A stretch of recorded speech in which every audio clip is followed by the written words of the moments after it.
ಕೃಷ್ಣರಾಜಪೇಟೆ ತಾಲೂಕಿನ ಕಿಕ್ಕೇರಿ ಸಮೀಪದ ಐಕನಹಳ್ಳಿ ಗ್ರಾಮ ಪಂಚಾಯಿತಿಯ ಅಧ್ಯಕ್ಷರ ಸ್ಥಾನವು ರಾಜೀನಾಮೆಯಿಂದ ತೆರವಾಗಿದ್ದ ಹಿನ್ನೆಲೆ ಇಂದು ಚುನಾವಣೆ ನಿಗದಿಯಾಗಿತ್ತು. ಅಧ್ಯಕ್ಷರ ಸ್ಥಾನ ಬಯಸಿ ಶ್ರೀಮತಿ ಅಂಬುಜಾ ಉದಯಶಂಕರ್ ಅವರನ್ನು ಹೊರತುಪಡಿಸಿ ಮತ್ಯಾರೂ ನಾಮಪತ್ರ ಸಲ್ಲಿಕೆ ಮಾಡದ ಕಾರಣ ಚುನಾವಣಾಧಿಕಾರಿ ಅಂಬುಜಾ ಅವರನ್ನು ನೂತನ ಅಧ್ಯಕ್ಷರೆಂದು ಘೋಷಿಸಿದರು. ಶ್ರೀಮತಿ ಅಂಬುಜಾ ಮತ್ತು ಉದಯಶಂಕರ್ ರವರು ಪತಿ ಮತ್ತು ಪತ್ನಿ ಇಬ್ಬರು ಸಹ 2 ಬಾರಿ ಗ್ರಾಮ ಪಂಚಾಯಿತಿಗೆ ಅಧ್ಯಕ್ಷರಾಗಿ ಅಧಿಕಾರ ಸಿಕ್ಕಿರುವುದು ಜಿಲ್ಲೆಯಲ್ಲಿ ಪ್ರಥಮವಾಗಿದೆ. ಇದೇ ಸಂದರ್ಭದಲ್ಲಿ ಕರ್ನಾಟಕ ಸಹಕಾರ ಮಂಡಳಿಯ ನಿರ್ದೇಶಕ ಸಿಎನ್ ಪುಟ್ಟಸ್ವಾಮಿ ಗೌಡ, ಜೆಡಿಎಸ್ ಪಕ್ಷದ ಜಿಲ್ಲಾ ಪ್ರಧಾನ ಕಾರ್ಯದರ್ಶಿ ಬಿಎಂ ಕಿರಣ್, ತಾಲೂಕು ಪಂಚಾಯಿತಿ ಮಾಜಿ ಸದಸ್ಯ ಐಕನಹಳ್ಳಿ ಕೃಷ್ಣೇಗೌಡ, ಎಪಿಎಂಸಿ ಮಾಜಿ ಅಧ್ಯಕ್ಷ ಐನೂರಹಳ್ಳಿ ಮಲ್ಲೇಶ್, ಜೆಡಿಎಸ್ ಘಟಕದ ಅಧ್ಯಕ್ಷ ಕಾಯಿ ಮಂಜೇಗೌಡ ಸೇರಿದಂತೆ ಮತ್ತಿತರ ಗಣ್ಯರು ಮಾತನಾಡಿ, ಸಿಕ್ಕಿರುವ ಅವಧಿಯಲ್ಲಿ ಗ್ರಾಮ ಪಂಚಾಯಿತಿಗೆ ಸೇರಿರುವ ಗ್ರಾಮಗಳ ಮೂಲಭೂತ ಸೌಕರ್ಯಗಳನ್ನು ಪ್ರಾಮಾಣಿಕವಾಗಿ ಒದಗಿಸಿ ಗ್ರಾಮಗಳನ್ನು ಅಭಿವೃದ್ಧಿಯತ್ತ ಕೊಂಡೊಯ್ಯುವಂತೆ ಸಲಹೆ ನೀಡಿದರು. ಈ ವೇಳೆ ಗ್ರಾಮ ಪಂಚಾಯಿತಿ ಸದಸ್ಯರಾದ ನಂಜುಂಡೇಗೌಡ, ಸುವರ್ಣ, ಈರಾಜು, ಕುಮಾರ್, ದೇವರಾಜು, ನಾಗಮಣಿ ಸೇರಿದಂತೆ ಮತ್ತಿತರರು ಉಪಸ್ಥಿತರಿದ್ದರು.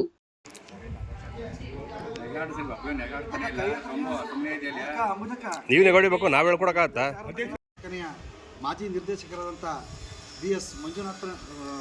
ಮಂಜಣ್ಣವರ ಎಲ್ಲರ ಸಹಕಾರದಿಂದ ಮಾಜಿ ಗ್ರಾಮ ಪಂಚಾಯತ್ ಅಧ್ಯಕ್ಷರು ಐ.ಡಿ. ಉದಯಶಂಕರ್ ಅವರ ಧರ್ಮಪತ್ನಿಯವರಾದಂಥ ಅಂಬುಜಕ್ಕ ಅವ್ರನ್ನ ಈ ಐಕಳಿ ಗ್ರಾಮ ಪಂಚಾಯತಿಯ ನೂತನ ಅಧ್ಯಕ್ಷರಾಗಿ ಅವಿರೋಧವಾಗಿ ಆಯ್ಕೆ ಮಾಡಲಾಗಿದೆ.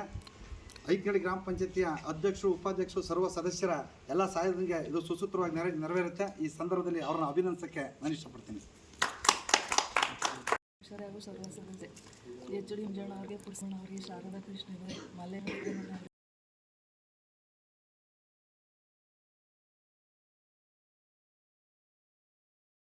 ಪಂಚಾಯಿತಿ ವ್ಯಾಪ್ತಿಯ ಅಧ್ಯಕ್ಷ ಚುನಾವಣೆ ಏನು ನಿಗದಿಯಾಗಿತ್ತು, ಅದೇ ನಿಟ್ಟಿನಲ್ಲಿ ಇವತ್ತು ಎಲ್ಲ ಸದಸ್ಯರನ್ನು ಕೂರಿಸಿ, ಮುಖಂಡರುಗಳನ್ನ ಕೂರಿಸಿ ಪುಟ್ಟಸ್ವಾಮಣ್ಣವರು ತೀರ್ಮಾನವನ್ನು ಹೇಳಿದರು. ಅದೇ ರೀತಿ ಎಲ್ಲ ಬದ್ಧವಾಗಿ ಇವತ್ತು ಅಧ್ಯಕ್ಷ ಎಲೆಕ್ಷನ್ ಮುಗಿದಿದೆ.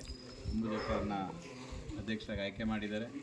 ಎಲ್ಲ ಸದಸ್ಯರುಗಳು ಒಟ್ಟಾಗಿ ಕೆಲಸ ಮಾಡ್ಕೊಂಡು ಹೋಗಬೇಕು. ಯಾವುದೇ ಊರುಗಳಲ್ಲಿ ಸಣ್ಣ ಪುಟ್ಟ ಗೊಂದಲಗಳಿರ್ತವೆ, ಅವೆಲ್ಲ ಬಗೆಹರಿಸ್ಕೊಂಡು ಹೋಗಿ ಅನ್ನೋ ನಿಟ್ಟಿನಲ್ಲಿ ಏನು ಈಗ ಅವಧಿಗಳು ಕಮ್ಮಿ ಇರೋದ್ರಿಂದ ಕೆಲಸ ಮಾಡೋದು ಕಷ್ಟ. ಹಂಗಾಗಿ ಇರೋ ಅವಧಿಗೂ ಕೂಡ ಅವ್ರೇನು ಕೆಲಸ ಮಾಡಬೇಕು ಅನ್ನೋ ನಿಟ್ಟಿನಲ್ಲಿ ಈಗ ಅವಧಿಗಳಲ್ಲಿ ಕೆಲಸ ಮಾಡಿ ಮುಂದಿನ ದಿನಗಳಲ್ಲಿ ಏನು ತೀರ್ಮಾನ ಹೇಳ್ತಾರೆ ಅದಕ್ಕೆ ಎಲ್ಲರೂ ಒಗ್ಗಟ್ಟಾಗಿರ್ತೀವಿ ಅಂತ ಕೂಡ ಶ್ರವಣವ್ರಿಗೆ ಆಶ್ವಾಸ ಕೊಟ್ಟಿದ್ದಾರೆ. ಅದೇ ನಿಟ್ಟಿನಲ್ಲಿ ಅವರು ಕೂಡ ಬೆಳಿಗ್ಗೆ ತೀರ್ಮಾನವನ್ನು ಹೇಳ್ಬೋದು. ಕಾರಣ ಬರಬೇಕಿತ್ತು, ಎಲ್ಲೋ ಕಾರ್ಯಕ್ರಮಗಳನ್ನು ಬಂದಿಲ್ಲ. ಪುಟ್ಟಸ್ವಾಮಿಯವರು ಎಲ್ಲರೂ ಒಗ್ಗಟ್ಟಾಗಿ ಹೋಗಿ ಗ್ರಾಮಗಳು ಈ ಪಂಚಾಯತಿ ಎಲೆಕ್ಷನ್ಗಳು ಹತ್ರ ಬಂದು ಐಕನಹಳ್ಳಿ ಪಂಚಾಯತಿ ಆಗಲಿಂದ ಚೆನ್ನಾಗಿ ಬಂದಿದೆ. ಮುಗಿಯೋವರೆಗೂ ಅವಧಿ ಮುಗಿಯೋರು ಎಲ್ಲರೂ ಒಂದಾಗಿ ಚೆನ್ನಾಗಿರಬೇಕು ಅಂತ ನಾನು ಕೂಡ ಭಾವಿಸ್ತೀನಿ. ಹಾಗಾಗಿ ಎಲ್ಲ ಅಧ್ಯಕ್ಷರು ಮಾಡಿದ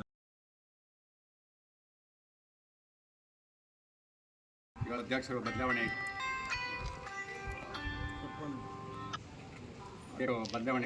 ಎಲ್ಲ ಸಮಾನ ಮತದಿಂದ